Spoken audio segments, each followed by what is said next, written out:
Tonight, more than 200 people are safe out of the hands of human traffickers from the FBI's Operation Cross Country. 141 adults and 84 minors rescued in this two-week bust. Good evening, Stacey. 60 children were rescued in this two-week operation that spanned Hillsborough, Pinellas, and Pasco counties. 60 children taken out of incredibly dangerous situations. Breaking banners flashed across Houston screens, scanner traffic cracked through the dark, and ambulance strobes bounced off rain-slick concrete in the Texas Medical Center.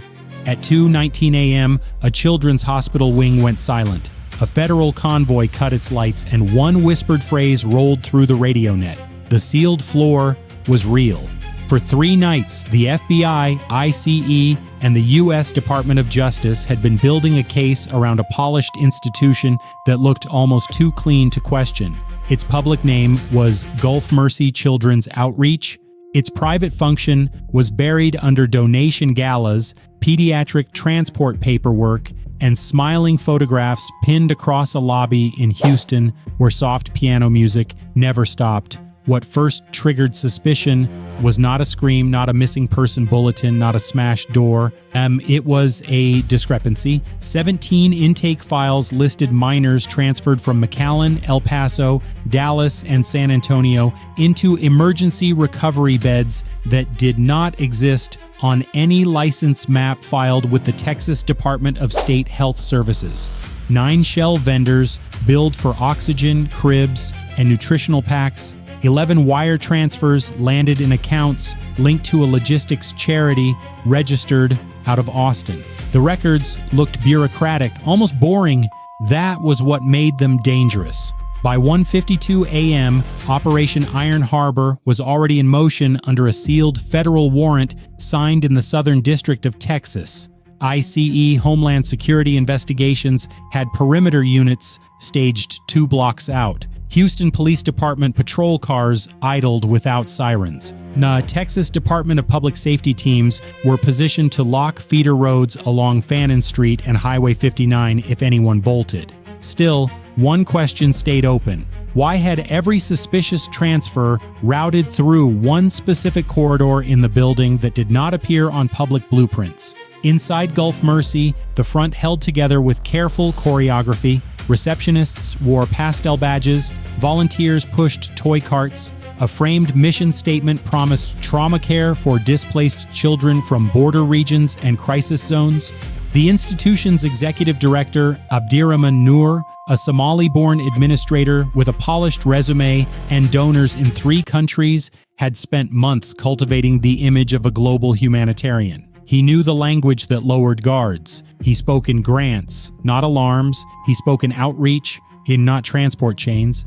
What seemed like a hospital charity was actually built around a second structure, Sable Transit Services, a medical shuttle contractor that moved children at odd hours between Houston clinics, temporary intake houses in Dallas, and motel rooms near McAllen. Internally, the route had a code name buried in encrypted messages and paper manifests, Lantern Street. It was not a road, it was a pipeline. At 2:07 a.m., agents reviewing a final live feed saw something they had not expected. A nurse in charcoal scrubs pushed a supply cart to a wall beside Ward C12, paused, keyed in a 6-digit pattern, and vanished through what appeared to be a linen panel. The cart disappeared with her. The wall sealed itself. No public architect drawing mentioned a secondary lift. No fire map listed a sub-level beneath pediatric imaging. That changed the entry plan. The breach began 12 minutes later. Federal teams did not charge the front entrance. They split. One element initiated entry through the loading bay behind the oxygen tanks. Another cut through administrative offices on level 3. A third moved along the pediatric corridor, bypassing the gift shop and chapel, heading straight for the hidden panel near Ward C12. Houston SWAT attached as tactical support, while DOJ observers remained at the command vehicle to preserve chain of custody on digital seizures. Then the building fought back. At around 2:19 in the morning, badge readers flickered, hallway lights dropped to emergency red, and every internal camera looped the same 7 seconds of empty corridor. The nurses' station lost chart access, elevator controls froze.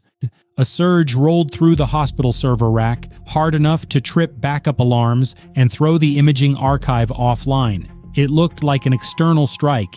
It was not. The cyber team in the mobile command unit caught it first. The malicious command had not come from overseas infrastructure or a foreign relay. It originated inside the hospital network, then bounced through an Austin cloud node to disguise the source. The disruption was timed to the raid window with brutal precision. Someone on the inside knew the entry minute. Even with the blackout, teams kept advancing.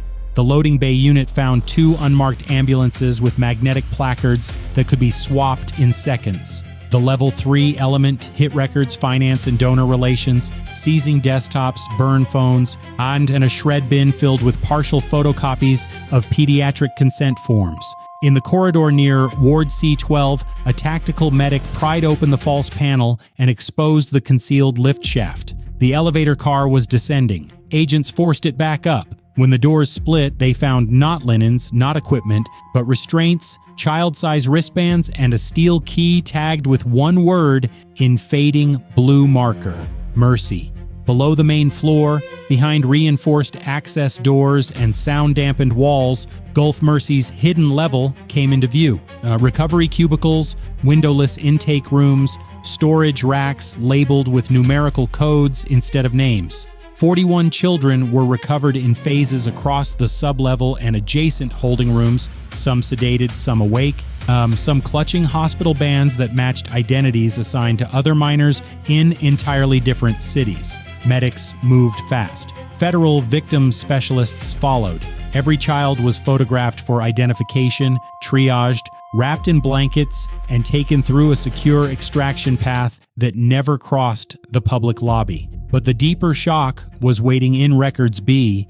On a metal shelf behind boxed formula tins sat a Navy ledger bound in cracked leather, its spine stamped with gold letters nearly rubbed away by use. Inside, the handwriting was neat, careful, clinical: dates, transfer codes, cities, ages, medical pretexts, vehicle swaps, donor references. Beside several entries, a small symbol appeared over and over again: a lantern drawn in dark blue ink. The ledger did not just track children, it mapped the business. Before dawn, at 3:06, watch warrants triggered across Texas in a chain reaction tied directly to pages from that book. In Dallas, a storage facility near Interstate 35 yielded boxed uniforms, false immunization packets, and 28 passports tucked inside meal kit cartons. In San Antonio, agents entered a church-affiliated office that had been used as a paperwork mill for emergency guardianship claims. In McAllen, a roadside motel room produced route sheets, prepaid cards, and 2 vehicle titles registered through a nonprofit courier service. In Austin, a data center subcontractor surrendered mirrored backups from the hospital's scheduling software. Each site added weight. Each site also widened the circle.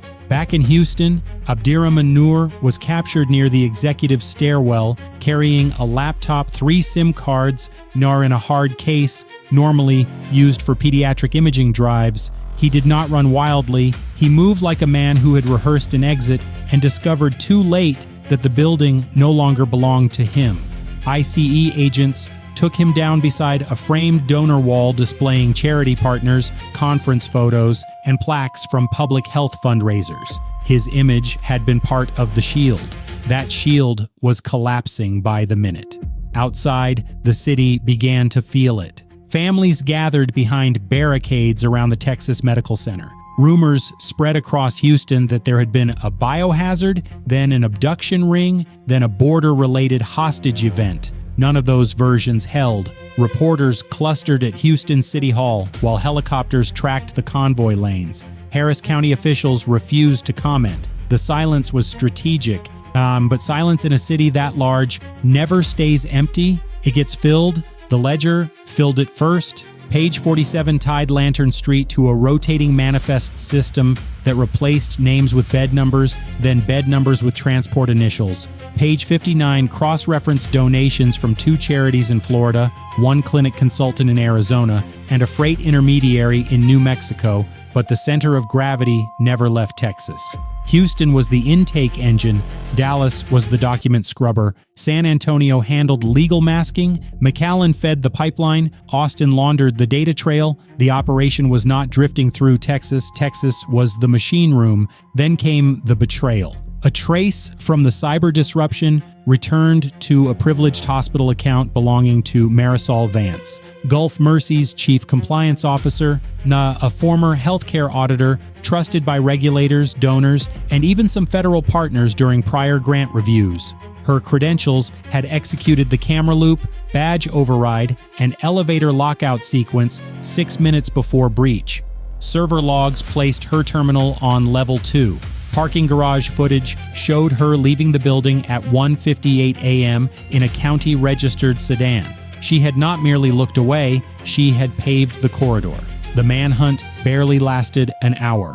A license plate reader flagged the sedan near a service road leading toward George Bush Intercontinental Airport. FBI units intercepted the vehicle before sunrise. In the trunk, they found duplicate ledgers, $214,000 in vacuum-sealed currency, and a silver flash drive labeled Archive C. That drive contained hospital camera stills, donor lists, training memos for intake deception, and encrypted messages between Vance, Nur, and a broker who referred to the children only as units. That word changed everything in the room. Not because agents were surprised by cruelty, because bureaucracy had been sharpened into camouflage. By the time the sun reached the glass towers of downtown Houston, DOJ prosecutors were reviewing charges that stretched from conspiracy and trafficking to wire fraud, document falsification, and obstruction. ICE analysts were reconstructing transport paths from toll data and cell pings. The FBI's child exploitation and cyber squads were matching every alias in the Navy ledger to IP sessions, burner phone activations, donor transfers, and fake custody declarations. The pattern kept tightening. There had been 14 prepaid phones cycled through the system over 72 hours. 6 cameras in the sublevel had been configured to overwrite every 18 minutes. 3 ambulances carried rotating magnetic decals. 4 safe stop properties had operated under medical housing exemptions. 1 pediatric transfer van had crossed Texas 26 times without drawing enforcement attention because every document in the glove box looked official from 10 feet away. That was the architecture of it, not chaos, design, and still the most unsettling discovery came from a single handwritten notation near the back of the ledger. Beside an entry for a Houston transfer, one line had been underlined twice. Public trust is the quietest door. No grand manifesto followed, no ideological slogan, just that sentence buried among codes and routes as if it were obvious enough not to explain. In the aftermath, the children were moved through protected channels to secure care sites and trauma teams coordinated with federal advocates and Texas child protection specialists. Identities were verified slowly, carefully, one file against one face, one bracelet against one fingerprint, one memory against one forged paper trail. Some families were found quickly, others had been erased on purpose and had to be rebuilt from fragments. Houston stayed restless for days. The hospital facade was sealed behind federal tape. Court filings spread across Harris County. Satellite offices in Dallas and San Antonio were raided again for supplementary evidence. At press briefings, officials kept their wording narrow, but the city had already understood the essential truth. The threat had not arrived from some cinematic outside force descending without warning. It had worn lanyards, it had handled clipboards, it had smiled beneath charitable logos and walked through sterile halls under fluorescent light while children vanished behind words in administrative language. Abdirahman Noor's arrest became the headline. The network behind him became the story, and the story behind the network became the wound, because Houston had not failed from lack of cameras, funding, or institutions. It had failed where confidence turns automatic and credentials stop being tested. The Navy ledger, the sealed floor, the timed blackout, the compliance officer's betrayal, the route called Lantern Street, all of it pointed to the same conclusion. Systems do not collapse only when enemies break in. Sometimes they open from within. If trust can be counterfeited, every badge deserves scrutiny. If a healing institution can be repurposed into a corridor of disappearance, every polished promise demands proof. If 41 children can be pulled alive from a hidden level beneath one of America's biggest medical corridors, what else are people willing to ignore until the doors finally open?